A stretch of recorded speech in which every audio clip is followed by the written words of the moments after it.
嗨，大家好，我是躺平叔。今天是2025年4月10号，这一期咱们继续聊聊恒大清盘，聊聊中国的房地产。前几天咱们节目介绍了山东威海，他那儿有个房子，整个阳台掉下来了，好在那个房子还没人住，就是那个阳台掉下来那个楼下，所以没有造成人员伤亡，不幸中的万幸。但是就是这么个新闻。那今天呢，这个中国房地产报它有个报道关于这个房子的，我们看看它到底发生了什么事情，也算是有始有终啊。他说4月7日下午，山东威海文登区南海新区全球候鸟度假地小区发生一起阳台整体垮塌事故，瞬间将该小区建筑质量问题推向舆论的风口浪尖。涉事楼栋为一栋6层住宅楼，2至6层中间户的阳台突然整体脱落，大量水泥板碎块散落楼下。事故发生时伴有巨响和扬尘，不少住户误以为是地震，场面一度引发恐慌。所幸垮塌楼层长期无人居住，事故未造成人员伤亡。根据网传视频，垮塌的阳台现场触目惊心，裸露的钢筋明显短于常规标准，甚至有业主捡起水泥碎块后用手轻松掰开，那不就是豆腐渣吗？就是那个水泥块一掰就开了，那不就是豆腐渣？这是标准的豆腐渣工程了，进一步引发公众对施工质量的强烈质疑。一位目击业主表示以为地震了，看到冒烟了，抬头才发现阳台整体掉了下来。公开资料显示涉事楼栋交付至今已有10年，业主拥有70年产权，这10年它就垮了，这后面的60年咋办？当垮塌楼层2至6层长期无人居住，仅部分住户自2021年起搬入该楼栋其他楼层。此次阳台垮塌事件暴露出全球候鸟度假地小区建筑质量存在严重问题，业主对房屋安全性表示担忧。针对本次事故当地住建部门表示已展开全面安全排查，并对事故原因进行调查。他说我们查到的是这栋楼没有业主居住，现场也没人伤亡，目前正在进行全面的安全排查，调查结果出来后会通过官方渠道对外发布。山东威海文登区南海新区住建局相关负责人在接受采访时表示当记者询问是否可以提供房屋验收相关报告时，该负责人回应称这个暂时提供不了，所有相关材料正在整理中，调查结束后将通过官方渠道统一发布。也就是记者的意思就是你这个楼当初是怎么通过验收的，是怎么验收的？才10年的时间，这阳台就掉下来，你再过10年还什么会掉下来？全球候鸟度假地小区由光耀集团开发，位于威海南海新区白云路上，是其高端度假产品线的代表项目。就这个还是高端项目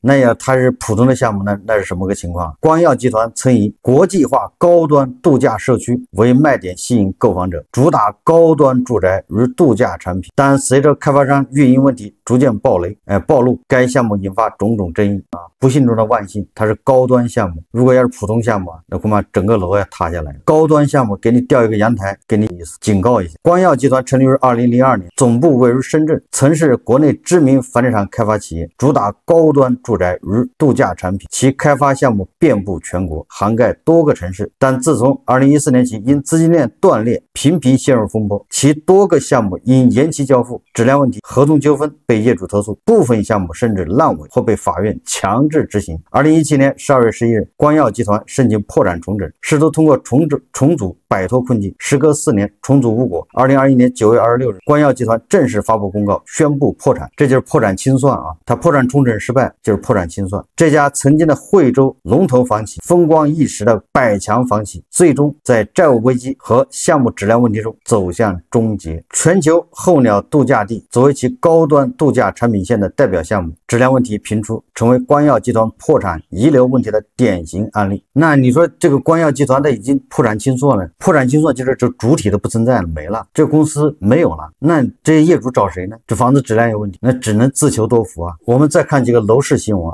又是火热火爆。先是中国网财经报道说，上海楼市小阳春亮眼，3月新房成交大涨，二手房逼近3万套。根据安居客统计，3月上海新房共成交5394套，环比上涨130%。同时二手房方面，网上房地产数据显示，3月份上海海二手房成交一举突破2.93万套，环比大涨75.4%，同比约44.8%。这一成交量也超过去年12月份的高点，并且是2022年以来成交量最高的3月份。看上去上海啊，这个楼市啊爆火啊！这个每日经济新闻也报道啊，说这个上海楼市啊如何火，单价10万元加豪宅领跑。3月上海7个项目开盘售罄，也就是一开盘就没有了。二手房业主不轻易降价，说7个项目开盘售罄，4个项目触发积分，红盘认购率340%，新房成交面积环比增加145%。上海这个楼市小阳春分外亮眼。据同策研究院统计，3月上海共31个项目结束认购，其中4个项目触发积分，位于浦东新区30板块和钱塘公馆认购套数800组，认购率达到了334%。开盘项目共31个，一共31个项目开盘，7个项目开盘售罄，其中位于浦东新区曹路板块、项羽联发、金海什么听云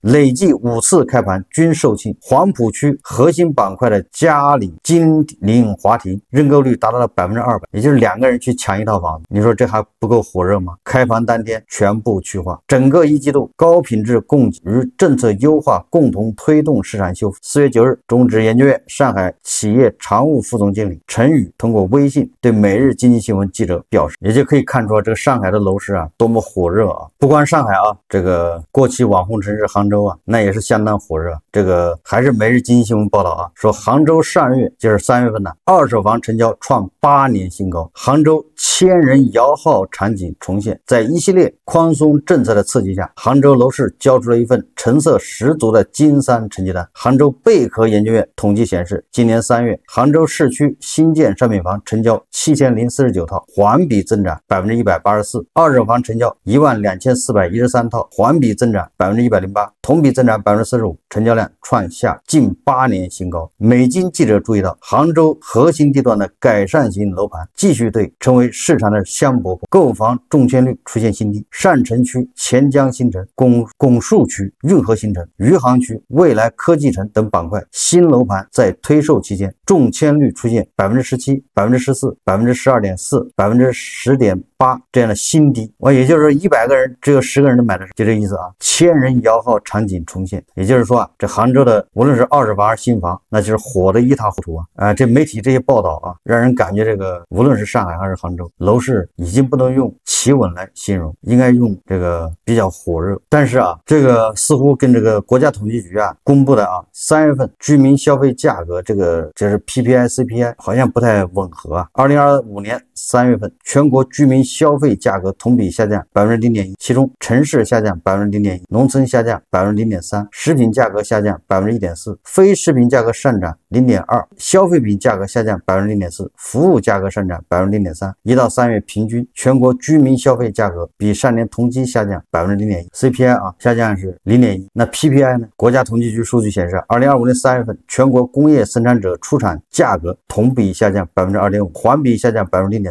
工业生产者购进价格同比下降2.4%，环比下降0.2%。一季度工业生产者出厂价格和购进价格比上年同期均下降2.3%，这个也就是同比、环比 CPI、PPI 都在下降。这是3月份啊。我记得2月份的时候啊，那咱们给出的解释是因为这个春节啊，对吧？跟去年的春节错位了啊。今年春节是1月份，然后那个去年春节是2月份，所以这个导致啊这个数啊有点乱。这回3月份不乱了，3月份没有春节在这捣乱，你还能找出什么理由，对吧？总之 CPI、PPI 环比、同比都在下降，这说明什么呢？你只能说明通缩啊在加剧，一边是通缩，一边是那个楼市啊高歌猛进，对吧？1000万一套的房子，3000万一套的房子还要去抢着买，你不抢不到啊。一边是你看啊 CPI、PPI 同比、环比下降，这说明什么？只能说细思恐极啊。我们再看啊，这个地方政府又开始救市了啊。这个新浪财经报道啊，湖北荆门购住房最高补14万元。荆门市最近发布中心城区购房补贴实施办法，确定以住房消费券形式发放购房补贴，购买一套住房最高补贴14万元。你看啊，我在去年就说了，今年啊救市的这个主要的工具就是发购房补贴，因为其他工具都用完了，没有工具了，下面就是实打实的啊，都是干货，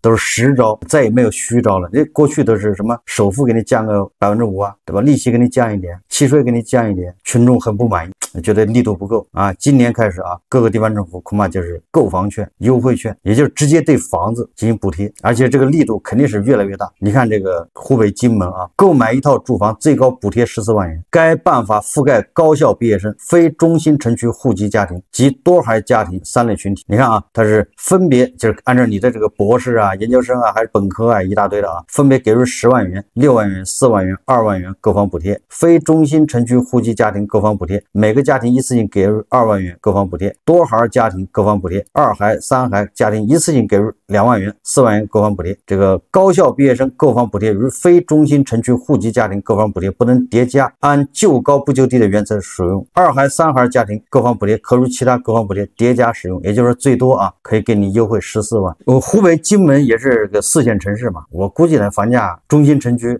也就7、8千吧，这到头了啊，你太高了，跟你这4线城市这个身份也不匹配啊。也就是说你买个100平的房子7、80万，给你补贴14万，这什么概念？我觉得这个就有了一定的吸引力了啊。当然了，他这个补贴14万是你是博士啊，对吧？还有什么就是3孩家庭什么，但是至少这个苗头出来了啊，就是他政府愿意给你补贴，这就是好事。下一步就是补到位，就是补到你心动为止。那现在是小小的补贴一下啊，给你14万，下一步有可能给你补20万。还有开发商，对吧？你开发商也不能闲着，让开发商也出血，对吧？政府补14万，开发商也跟进14万，这就28万。28万，你说在荆门那个地方，你优惠28万，你什么房子卖不掉啊，对吧？你70万的房子优惠28万，所以说啊，只有卖不出去的价格，没有卖不出去的房子。就我想啊，随着这个经济啊，这个目前咱这可以说叫屋漏偏逢连夜雨，也赶上这个贸易战、关税大战，所以咱们对吧，对这个经济的这种担忧啊，也多了一次。在这种背景下，你要想让房地产稳，恐怕越来越多的地方政府啊，要加大对购房者的补贴，以后这样的新闻会越来越多。所以那些刚需房啊，就应该等着看政府什么时候加大补贴力度，补到你心动为止。我们再看看这个租房市场啊，这个中指研究院报道啊，说房租下降，包租婆也开始转型了。说中指研究院数据显示，全国重点50城市住宅平均租金累计下跌 3.25%， 租金下行压力比较大。一位财经博主的厂二代朋友在房租回报率亏损的情况下，赔本200万卖掉了多余的房产，并将回笼的资金分别存银行、储蓄险和债基进行稳健理财。这个厂二代朋友啊，现在醒悟也不算晚，对吧？他要3年前这么干，对吧？那更合适。如果再换点美元，对吧？搞点美元基金，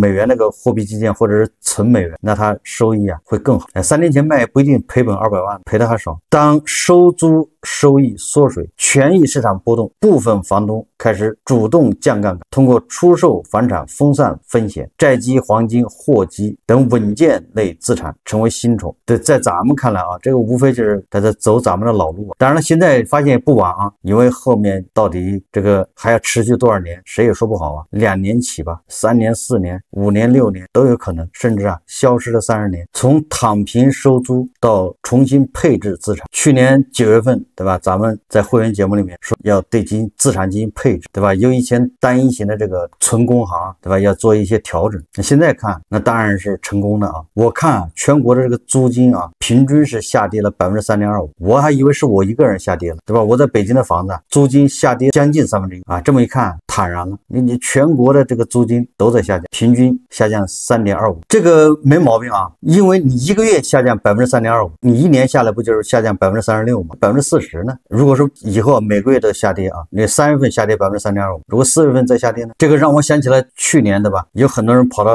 杭州买老破小，当时算的啊，买老破小之后那个租金比你存银行还合算。我记得当时咱们介绍过，我说这种对吧现象不可持续。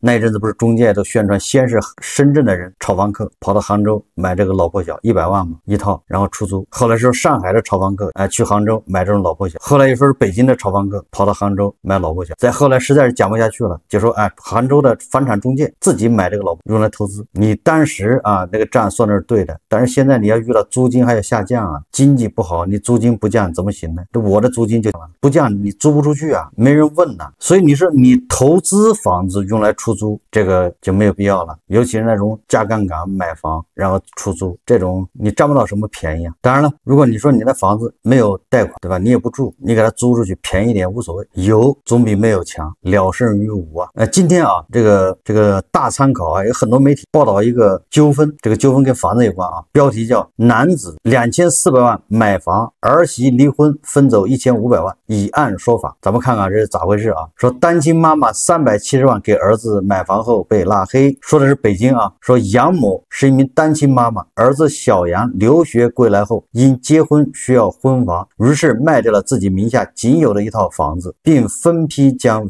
卖房所得370万元打给儿子，用来购买通州区一套面积较大的房子。这个通州区啊，这也是加拿大通州啊，产权证上写明房子为小杨单独所有，这个没毛病啊。这妈妈把自己的唯一一套房子卖掉，然后给他儿子买套房，产权证啊是他儿子，这种操作啊也可以。然后说小杨婚后，杨某搬去与儿子同住，那这个恐怕问题就来了，那不就本来是啊这个家庭伦理剧，现在就变成什么宫斗剧啊？因为生活琐事多次与儿媳争吵，导致婆媳矛盾加剧。小杨为维护妻子，一气之下搬走，并将杨某拉黑，也就是这个儿子啊，坚决的维护了他妻子。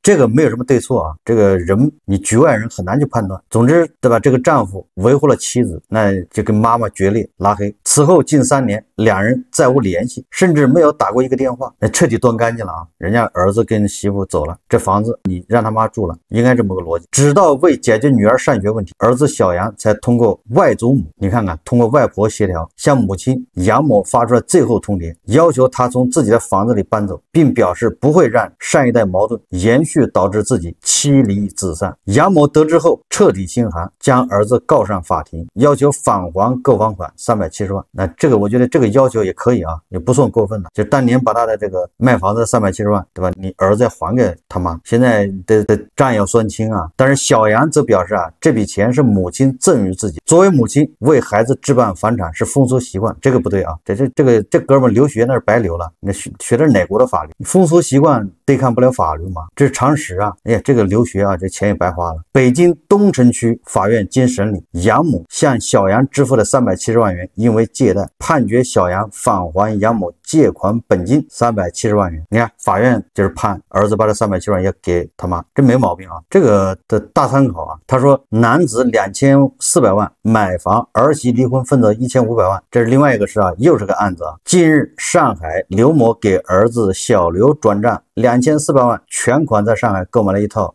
房产。哎呀，这就是那个日光盘啊，这些真主啊现身了啊！这日光盘就是这些人买走的。你看，刘某给儿子小刘转账2400万，全款在上海市购买一所房产，用于结婚。次年1月，小刘就与妻子张某登记结婚，结婚不到4月5日，两人就办理了离婚手续，这个叫闪电结婚、闪电离婚呢。这3个月就离婚。说离婚时，小刘自愿签订了离婚协议书，约定上海这所房产属于夫妻双方共同所有。离婚后，房子归小刘，而妻子张某能得到1500万补偿款。那也就是这个房子升值了，这房子本来2400万买的嘛，补偿款1500万，那咱们可以，因为它是两个人共同所有嘛，那就至少是3000万，这房子还是涨价了。儿子离婚3年后，刘某将儿子小刘和前儿媳张某告上法庭，要求偿还借款本金1980万元和相应利息。张某这才得知小刘买房时曾经给父亲打下欠条，但他声称欠条是小刘婚前所签，与自己无关，拒绝偿还。法院经审理啊，上海的房产虽然购买于婚前，但购买时间与小刘、张某二人结婚时间非常接近，并且小刘与张某婚姻程序时间不到3个月，但离婚协议中要求小刘向张某所负的义务明显高于一般离婚协议，不能排除二人存在借助离婚协议损害刘某利益的情形，张某应承担共同还款责任，以1500万元为限。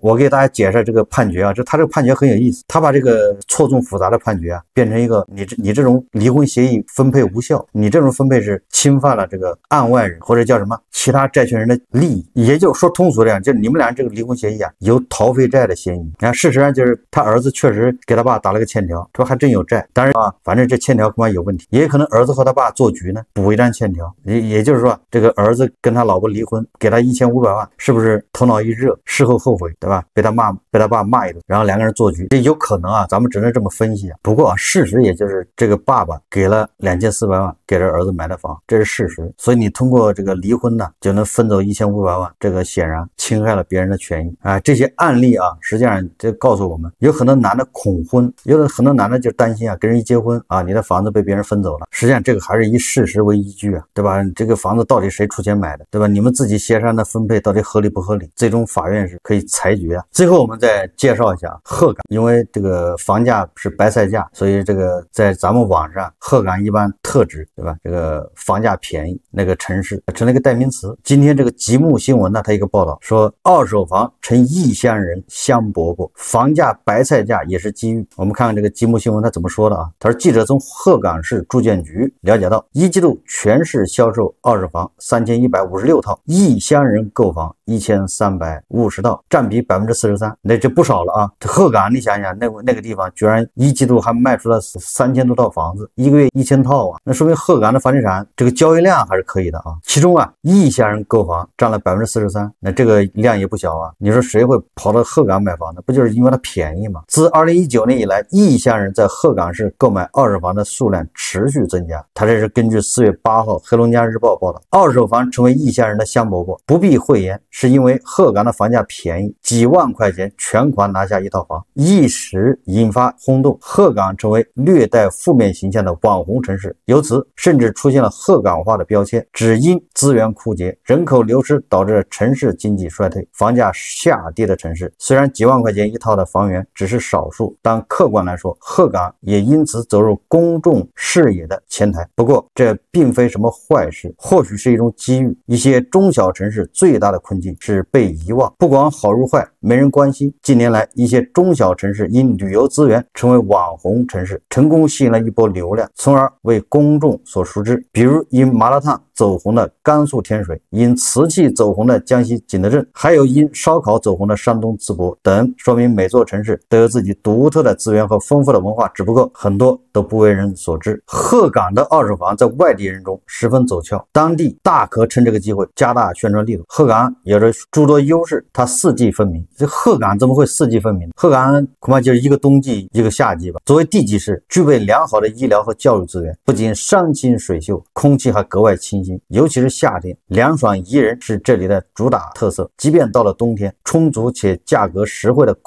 暖气供应呢，也让人们感受到满满的暖意。来鹤岗买房的人，每个人都有自己的理由，有的说是宜居小城生活不焦虑，有的是因为鹤岗是地级市，教育和医疗资源充足，有的就是想圆一个安居梦，能在资金有限的情况下生活能安定下来。对此有网友说啊，冬天去三亚，夏天去鹤岗，想着就舒服。这说明鹤岗也给外地人提供了一个选择。根据媒体报道啊，是鹤岗当地加大了对老旧小区改造力度，且不论购房者是本地人还是外地人，一座小城单月二手房销量超1000套，这一数据直接有力地证明了鹤岗所蕴含的吸引力。二手房交易活跃，不仅带动人口流入，吸引资金注入，盘活了二手房资源，还使得市民的房产得以变现，为城市发展注入强劲动力。这些人把房子卖掉之后，都跑到南方去买房去了。很多人他本来就在南方，他这个鹤岗的房子放在那空着没用，2万一套、3万一套卖掉，好解套啊，了一个事。他们在三亚或者在什么瑞丽，在西双版纳。文章最后说啊，这充分说明每座城市都独具特色与优势，如何让城市特色与人们的需求实现精准匹配，达成城市与人才双向奔赴的理想结果，是一个值得深入思考的问题。毕竟，即便中小城市面临人口收缩、资源枯竭的困境，依然存在积极作为的空间，切不可就此选择躺平。实际上，这个文章我想告诉大家的是，或者大家看完之后有感觉啊，就是现在如果你没有房子，不要急，你在你工作的城市啊，你就租房住啊。如果你单身，那就更要租房。但如果是你有家庭，也可以租房，那就慢慢积累吧，对吧？因为你有家庭，还有下一代，那你考虑下一代，他以后在这个城市，你不能还租房吗？那有可能就会买。那你是家庭努力啊，慢慢来。有的是什么呢？有的是单身你就租房，你不用有压力，因为啊，等到你退休了，对吧？你这工作或者你工作作发生变化，你没有工作了，或者你运气好，你一直工作到退休，对吧？你完全可以找一个鹤岗这样的城市，对吧？鹤岗不一定好啊，对吧？南方还有很多城市，真正的叫四季如春呢，房价也很便宜，几万块一套，对吧？贵的都不超过10万。你买一套房，你工作了退休了，身上10万块没有吗？对吧？到时候一样有房子养老，在里待着。还有一种人，就是你的工作地点不定，也就是说，你比如说做自媒体的，虽然你恐怕收入不多，但是3瓜2枣的还是够自己吃喝，还有点富裕。完了之后你呢，对吧？在你现在的城市，比如你在网红城市，你就买不起房，买房呢就是个梦。那像这种呢，你要又想有自己的房子，其实就可以去，对吧？比如广东什么清远、云南个旧啊，你很容易实现自己买房的梦，那就几万一套啊。然后因为你做自媒体的位置无所谓，有网就行。说这个什么意思呢？就是你如果没有房，不要焦虑，对吧？踏踏实实租房住着，还是拼命的攒钱赚钱，对吧？到了一定地步，房子自然会解决。房价如果下跌，你离在那个城市买房的梦想就越近；如果房价涨，你也不在乎，对吧？到时候就去鹤岗这样的城市啊，对吧？买套房。其实啊，只要有网络，你住哪儿都差不多。好，这期节目我们就聊着，感谢大家收看。如果喜欢我的节目，欢迎订阅转发，也可以在下方留言评论。谢谢大家。